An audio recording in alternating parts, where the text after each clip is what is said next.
सबसे पहले हम माँ भवानी के चरणों में प्रणाम करतानी। देवों के देव महादेव के चरणों में प्रणाम करतानी। कार्तिक गणेश के चरणों में प्रणाम करतानी। जितने हमारे गुरु बहना गुरु भाई बानी लो, देखतानी लो, सुनतानी लो, उन सब लोगों को हाथ जोड़ के प्रणाम करतानी। आज का शिव गुरु के भजन जो लेके आइल बानी बहुत सुंदर बा। शिव गुरु के शिष्य का कहतरी जरूर सुनम लो। घर में शिव चर्चा रखली रहली, शिव गुरु के राह देखत रहली। देखते देखते शिव गुरु के कैसे पुकारा तरी। जब शिव गुरु ना वही तो सुनी लोगा। कहाँ से चलनी ये शिव गुरु, कहाँ लगवनी देर। कैसे कहतारी सुनी लोगा। कहाँ से चलनी ये शिव गुरु, कहाँ भइले अबेर। कहाँ से चलनी ये शिव गुरु, कहाँ भइले अबेर। कहाँ बिल ममनी बसाहवा, कहाँ बिल ममनी बसाहवा, कहाँ लगवनी देर।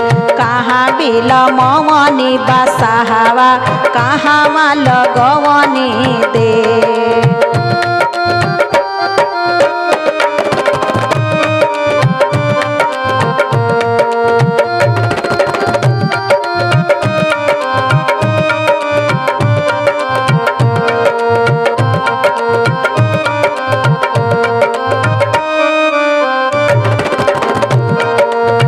गुरु कहतनी अमर धाम से चलनी ये शिष्या, अमर धाम से चलनी ये शिष्या, जम्मू में भइले देर। अमर धाम से चलनी ये शिष्या, जम्मू में भइले देर। जम्मू में भइले देर। ओही बिला मवनी बसाहवा, ओही बिला मवनी बसाहवा, ओही जल गवनी दे। ओही बिला मवनी बसाहवा, ओही जिन भइले देर। जय हो।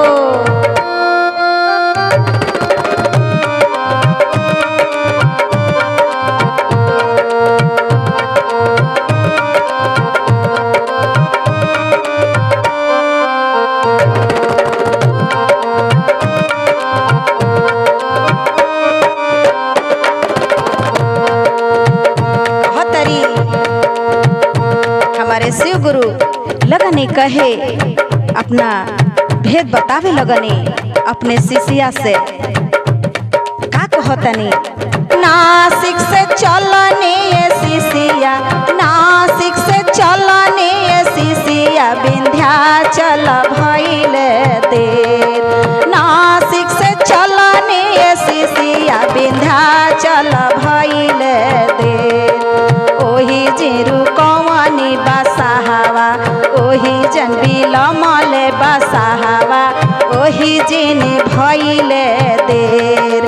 ओही जिन बिलमले बसाहवा, ओही जिन भइले देर।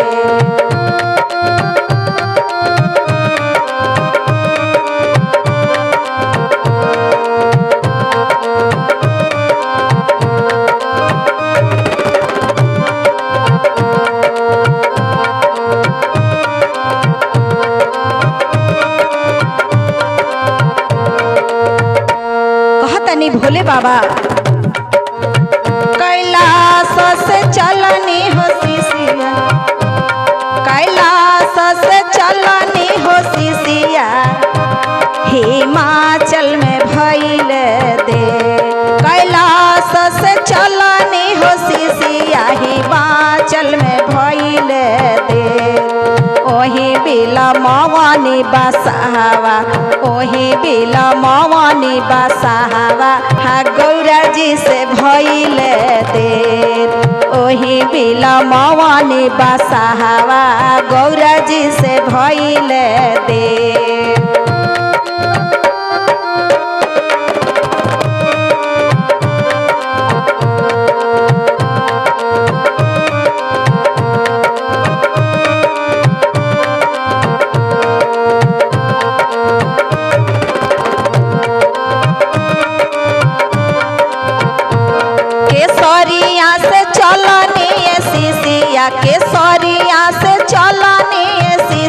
कलकत्ता में भइले दे, कलकत्ता में भइले दे। ओही बिला मवानी बसहावा, ओही बिला मवानी बसहावा काली जी से भइले देर। ओही बिला मवानी बसहावा काली जी से भइले देर।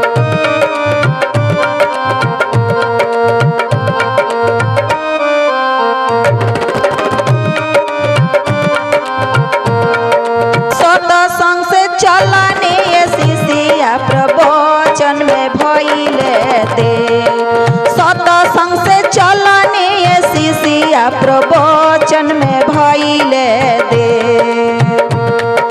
वही बिला मवानी शिष्या, वही बिला मवानी बसहावा, वही बिला मवानी बसहावा चरचवा में भइले देर। वही बिला मवानी बसहावा चरचवा में भइले देर। वही बिला मवानी बसहावा चरचवा में भइले देर। कहवा से चलनी ये भोले बाबा कहवा में भइले दे, कहवा से चलनी ये भोले बाबा कहवा में भइले दे। कहाँ बिला मवानी बसहावा, कहाँ बिला मवानी बसहावा कहवा लगौनी इतना देर। कहाँ बिला मवानी बसहावा कहवा लगौनी इतना देर। जय भोले बाबा की।